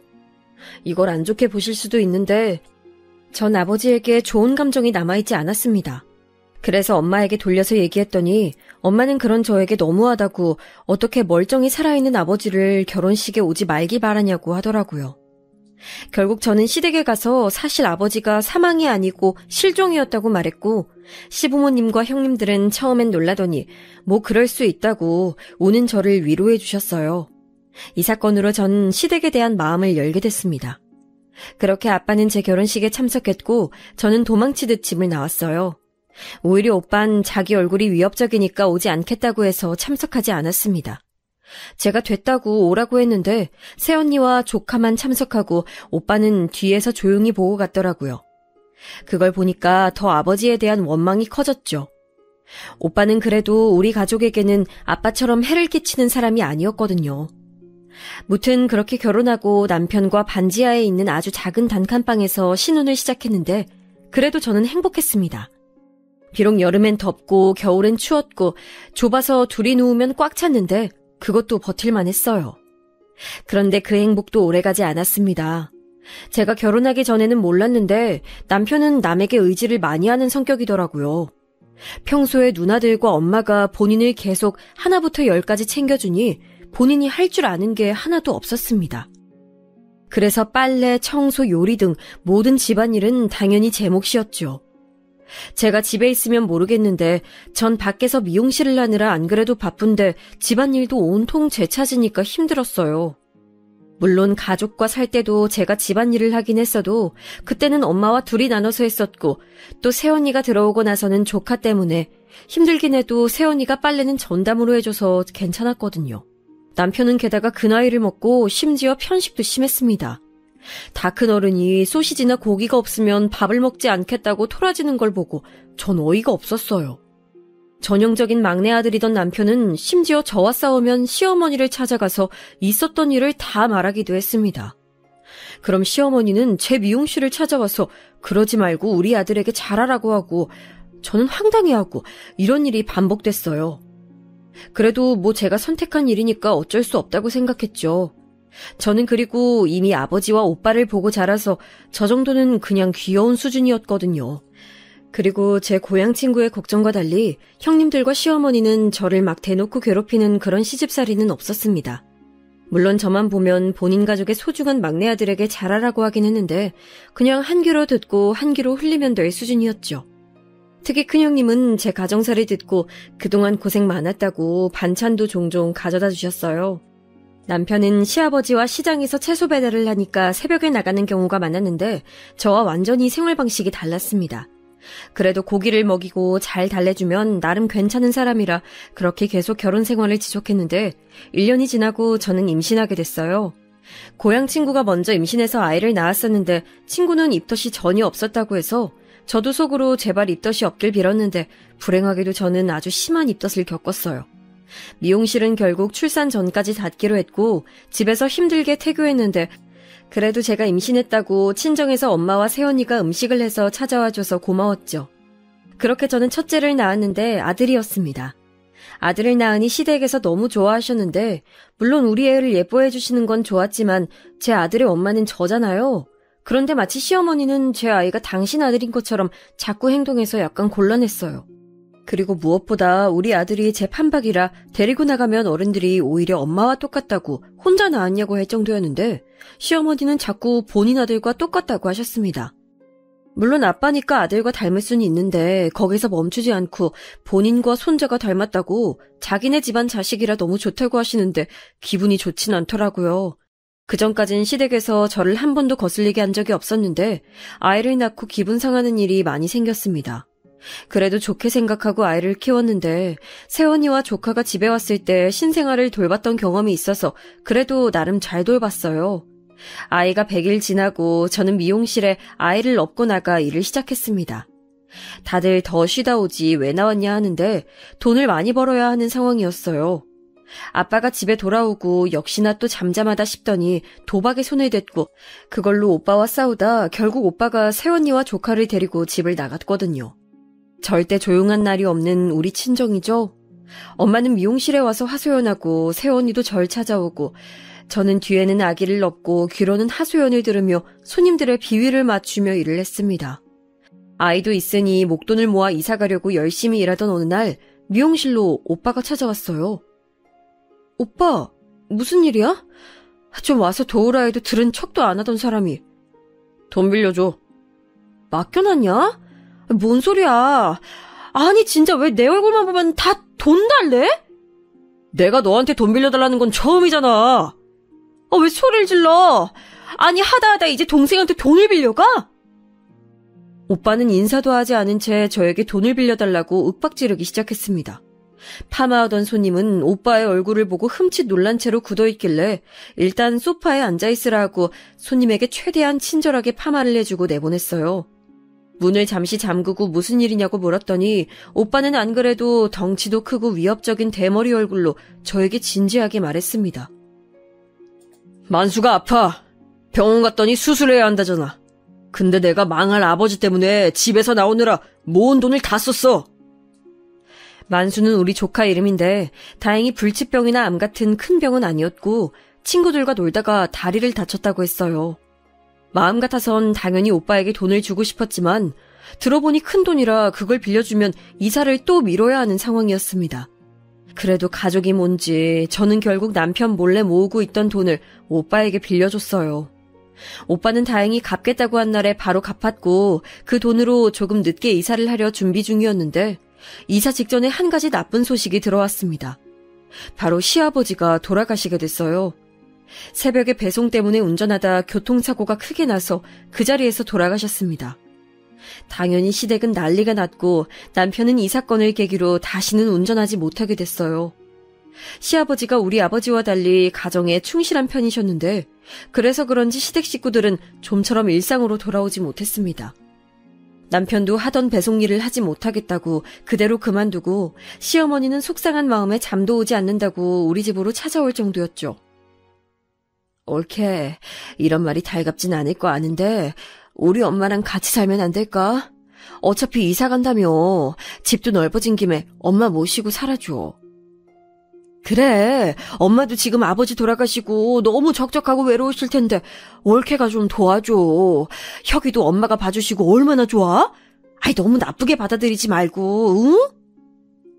형님들은 미용실로 찾아와서 시어머니를 모시라고 했어요. 혁이는 우리 아들 이름인데 시어머니가 혁이를 많이 좋아하긴 했지만 전 제가 우리 아들을 충분히 볼 수 있었습니다.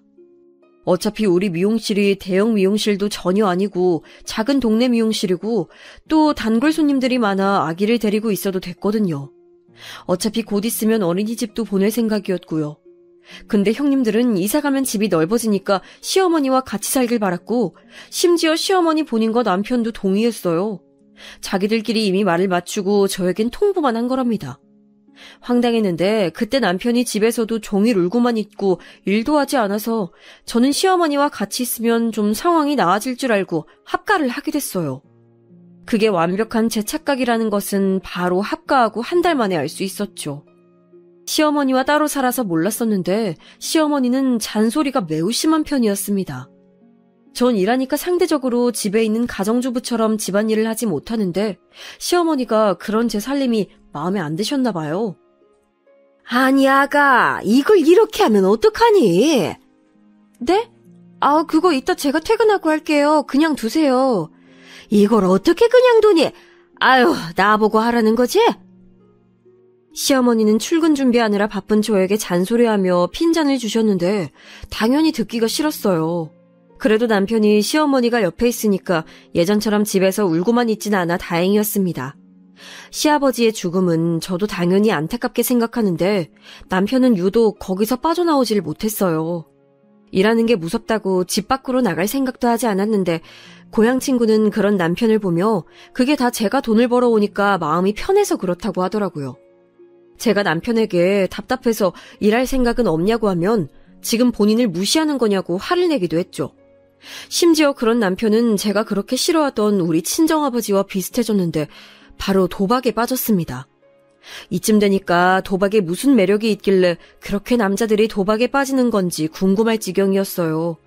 힘들게 일해서 벌어온 돈으로 자꾸 도박하고 돈을 잃으니 전 예전에 엄마가 하셨던 것처럼 옷장 구석에 돈을 숨겨놨는데 그걸 또 찾아내서 도박하러 나가더라고요. 화가 나서 따지면 시어머니는 심지어 뭐라고 하셨는지 아세요? 아버지 잃고 힘든 애한테 도대체 왜 그러니? 돈 받나고 유세 떠는 거야? 시어머니가 저렇게 말하면 남편은 또 슬픈 표정을 하며 눈물까지 보였습니다. 뭘 잘했다고 우는 건지 그런 모습을 보며 얼마나 답답했는지 몰라요. 심지어 시어머니는 아이가 크면서 칭얼거리니까 보는 게 힘들었는지 아이를 데리고 미용실에 자주 찾아왔습니다. 본인이 아이를 돌봐주니까 좋냐고 물어보는데 전 대답할 힘도 나오지 않았어요. 그래도 제가 이런 시어머니와 남편이어도 계속 살았던 이유는 바로 우리 아들 때문이었습니다. 남편은 비록 도박을 했어도 우리 친정아빠처럼 물건을 던지거나 소리를 지르며 폭력적인 면모를 보이진 않았어요.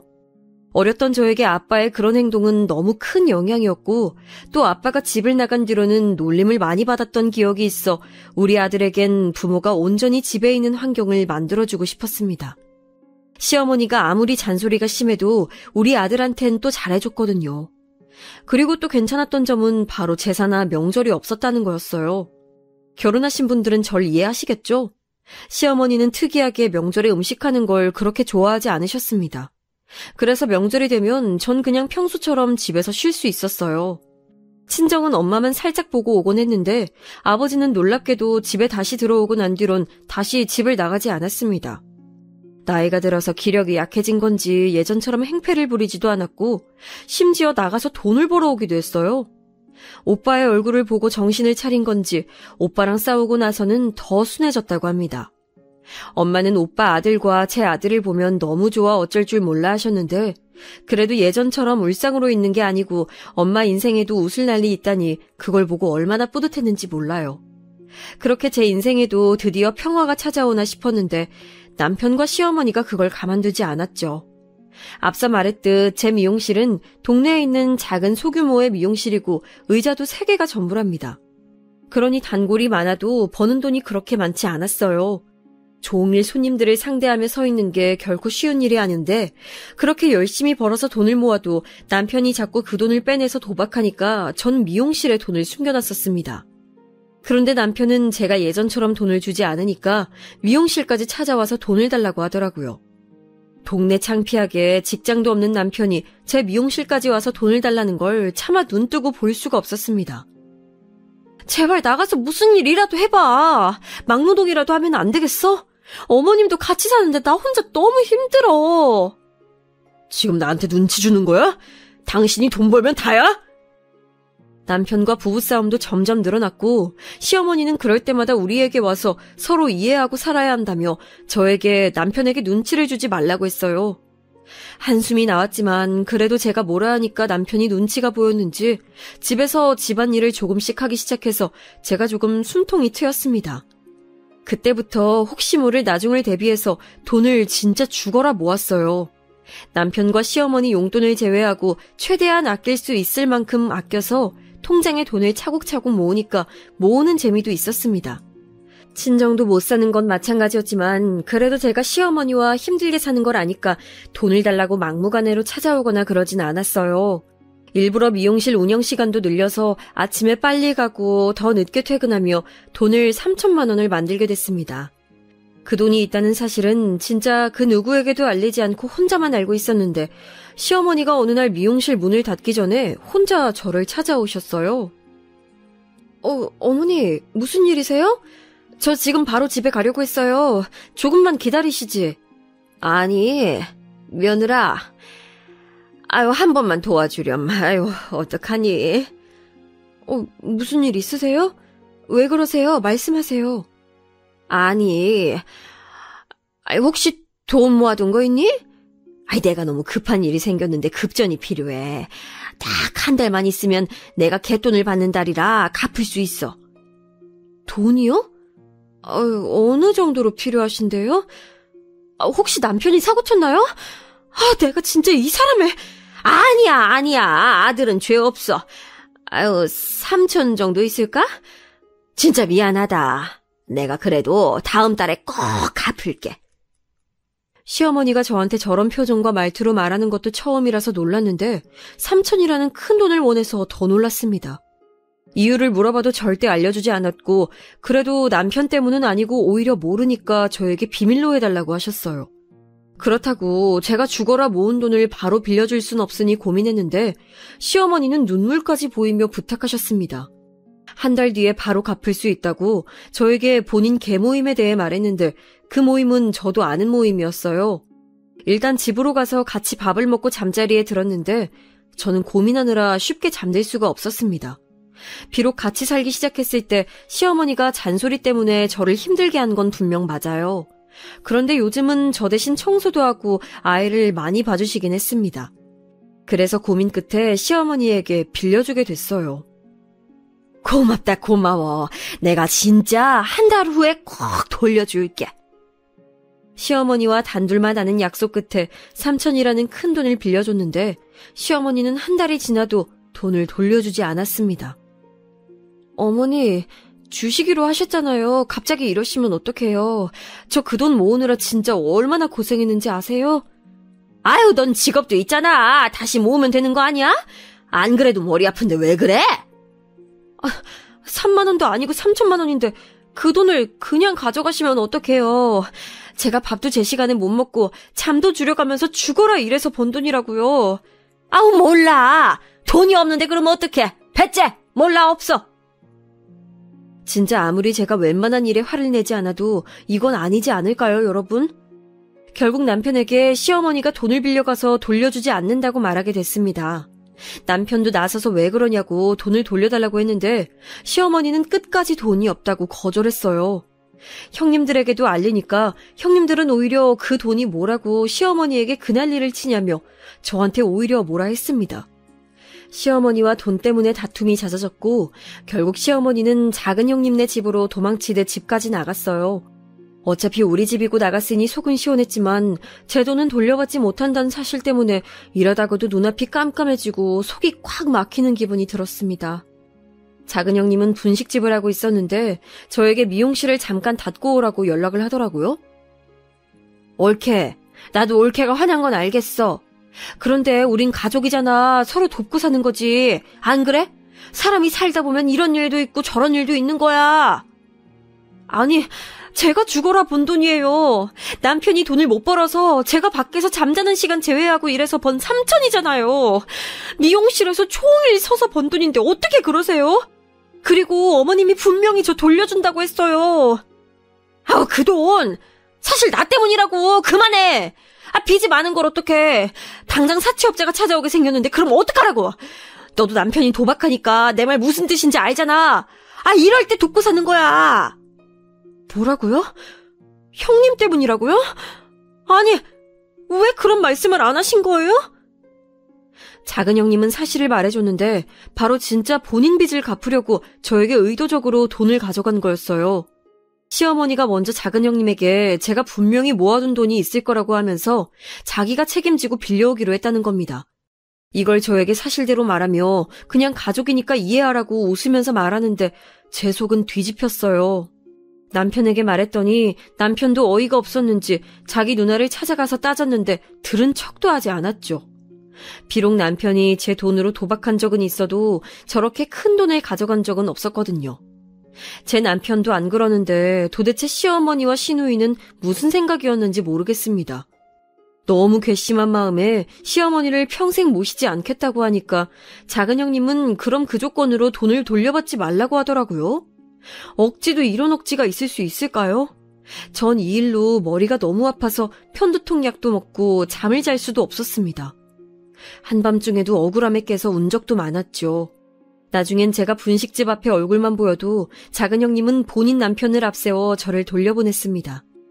만난 김에 돈을 돌려달라고 하면 오히려 돈이 없다고 윽박지르며 밀쳐서 넘어지기까지 했어요. 제가 너무 힘들어하니까 남편도 같이 가서 따졌는데 시어머니는 돈이 없다는데 왜 자꾸 이러냐고 분식집 부엌에 있던 애호박을 던져서 제 머리에 맞기까지 했습니다. 그걸 보고 남편이 왜 이러냐고 따지니까 남편한테까지 뭐라 하더라고요. 이렇게 찾아가서 돈을 달라고 해도 오히려 적반하장으로 나오니 제 스트레스는 점점 심해졌습니다. 그러다 새언니가 연락이 와서 만났는데 제가 저 일 때문에 너무 힘들어서 밥도 먹지 못해 살이 5kg가 빠졌더니 새언니는 화들짝 놀라며 무슨 일이 있었냐고 물었습니다. 저는 울면서 사실을 말했더니 새언니가 왜 그걸 가만히 있냐고 하더라고요. 그럼 어떡해요?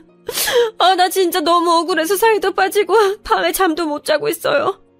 요즘은 머리까지 빠지고 있어요. 미칠 것 같아. 희선아, 너희 오빠 직업 몰라? 야, 내가 이 인간하고 살면서 제일 좋은 점이 뭔지 알아? 아무도 날 안 괴롭혀. 새언니의 말을 듣자마자 저는 머리를 한 대 맞은 기분이 들었습니다.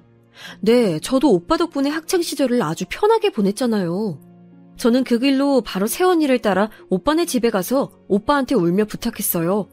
그랬더니 오빤 역시나 고등학교 때 그랬던 것처럼 저를 이끌고 바로 작은 형님이 운영하는 분식집으로 갔습니다. 오빤 안 그래도 위협적으로 생겼는데 그 험악한 인상을 할 수 있는 만큼 구기며 등장했어요. 내 동생 돈 훔쳐간 놈들 나와! 아니 이 사람들아, 난 사돈이고 뭐고 그런 거 전혀 없어. 나와! 내 동생 3천만 원 내놔! 뭘 쳐다봐. 돈 줄 거 아니면 쳐다보지도 마. 오빠는 몸통도 매우 큰 편이고 목소리도 우렁찬데 그런 몸집과 목소리로 소리를 고래고래 질렀어요. 그런 오빠를 보고 안에 있던 손님들은 나가기 시작했고 작은 형님은 카운터 뒤에서 나오지도 않고 숨어 있었습니다. 오빠는 그렇게 깽판을 칠 수 있을 만큼 제대로 쑥대밭을 만들었어요. 그러자 작은 형님은 급기야 나중엔 저에게 돈을 갚을 테니 그만하라고 빌기 시작했습니다. 시어머니도 옆에서 바로 그 돈을 갚을 테니까 저 깡패를 내보내라고 하셨죠. 당장 돈 갚아요. 분명 한 달 뒤에 갚는다고 어머님이 그랬어요. 돈 내놓으라고요. 알겠어. 갚을게. 그러니까 네 오빠 좀 말려봐. 미치겠다. 손님들 다 나가자니. 저기요. 의자 그만 던져요. 누구한테 큰 소리야. 그럼 당신이 내 동생 돈 먼저 갚아. 확! 알겠다고 갚는다고. 진짜. 아가, 갚을게. 그러니까 제발 그만 소리 지르고 저 사람 밖으로 내보내주렴. 진짜 마지막 부탁이야. 저는 시어머니가 빌다시피 말하니까 그걸 마지막 기회라고 하고 오빠를 진정시켰어요. 오빠는 마지막까지 가게 앞에서 당장 돈 갚아 소리를 지르고 떠났습니다. 이 뒤로 어떻게 됐냐고요? 여러분, 놀라지 마세요. 바로 다음 날 돈을 받게 됐습니다. 돈이 없어서 저에게 돌려주지 않았던 게 아니고 있는데 안 준 거였어요. 심지어 그 돈도 안 주려고 했었는지 우리 오빠가 다음날 다시 가게에 갔더니 사색을 하며 돈을 줬습니다. 오빠 말론 돈을 줄 때까지 찾아가서 따질 생각이었다고 해요. 돈을 돌려주지 않으면 그땐 오빠 혼자가 아니고 똘마니들을 데리고 깽판 치려고 했는데 다행히 가게가 박살나는 게 두려웠던 시어머니와 작은 형님은 바로 돌려줬습니다. 남편은 안 그래도 어머님이 제 돈을 가져가서 갚지 않은 것에 실망했는데 있으면서 안 줬다는 사실을 알자 본인도 너무한다고 하더라고요. 시어머니는 우리 오빠가 깡패라는 소식을 알고 무서웠는지 저에게 연락해서 따지지도 않았습니다. 이렇게 쉬운 방법이 있다니 저는 왜 그걸 모르고 찾아가서 돈을 달라고 빌고 있었을까요? 오빠 때문에 학창시절엔 깡패 동생이란 말을 들으며 힘들었는데 이젠 오히려 이렇게 돈을 다시 돌려받을 수 있도록 도움을 받다니 너무 신기했습니다. 시어머니는 그 사건 이후로 우리 부부와 아예 연락을 끊으셨어요. 그렇게 아들 사랑이 지독했으면서 남편이 연락해도 받지 않았습니다. 형님들도 저희 부부를 건들지 않았고 오빠 덕분에 어렸을 때처럼 아무도 제 신경을 건들지 않으니 참 마음이 편하네요. 제가 이 얘기를 엄마에게 했더니 엄마는 오빠를 그런 식으로 써먹으라고 하더라고요. 오빠한텐 고마워서 조카랑 맛있는 거 먹으라고 용돈을 조금 줬어요. 그러면서 어떻게 내 한마디에 바로 와서 따질 수가 있냐고 했더니 오빠는 예전에 제가 조카 병원비를 대줬던 걸 얘기했어요. 그때 한숨 쉬며 큰 돈을 주었던 게 기억나서 속으로 무슨 일이 있어도 제 부탁은 들어주려고 마음먹었다고 하며 제가 시어머니에게 준 돈이 얼마나 고생하며 번 돈인 걸 아니까 지나칠 수 없었다고 합니다. 이런 게 시댁에서 계속 말하던 가족 아닌가요? 돈을 빌려가서 갚지 않는 게 아니고 힘들 때 도와주는 게 가족이죠.